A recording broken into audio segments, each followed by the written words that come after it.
Այս ընթացքում մենք ուսումնասիրել ենք քիմիայի օրգանական և անօրգանական բաժինները։ Օրգանական քիմիայի բաժնում մենք ծանոթացանք հիմնական գաղափարներին և իմացանք, որ այն ուսումնասիրում է հատկացնի պարունակող միացությունները։ Մենք նաև ծանոթացանք որոշ օրգանական նյութերի կառուցվածքին և դրանց կարևորությանը մեր առօրյա կյանքում։ Այս դասերը մեզ օգնեցին ձեռք բերել օրգանական քիմիայի վերաբերյալ առաջին գիտելիքները և ավելի լավ հասկանալ այս հետաքրքիր գիտության հիմունքները։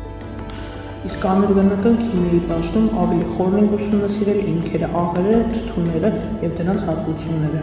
ինչպես նաև կատարել ենք թթվածնի տարբեր եղանակներով ստացման փորձեր, որը ավելի է ամրապնդել մեր մտքերը փորձնական աշխատանքի ընթացքում։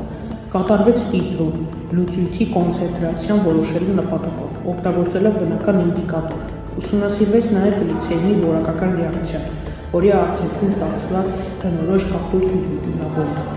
Իրականացվեց նաև արծաթորման և յոդոֆորմի ռեակցիաները, որոնք կիրառվում են օրգանական միացությունների հայտնաբերման համար։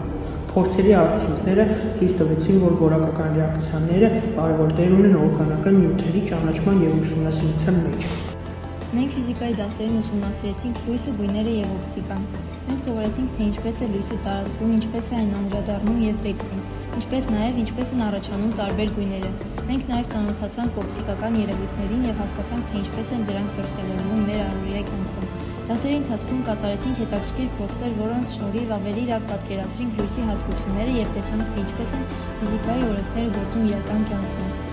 Նաև կատարած փորձերի արդյունքում ուսումնասիրեցինք դիֆրակցիա, ինտերֆերենցիայի և դիսպերսիայի երևույթները։ Այս դասընթացների շնորհիվ մենք ձեռք բերեցինք նոր գիտելիքներ և ավելի լավ հասկացանք, թե ինչպես է ֆիզիկան օգնում բացատրել մեզ շրջապատող աշխարհը։ Մենք ուսումնասիրել ենք նաև ֆիզիոլոգիան, այն իրենից ներկայացնում է գիտություն, որն ուսումնասիրում է մարդու օրգանիզմները և նրա օրգանների գործունեությունը։ Մենք կատարել ենք բազմաթիվ փորձեր, որոնցից մեկն է արյան խմբի որոշումը։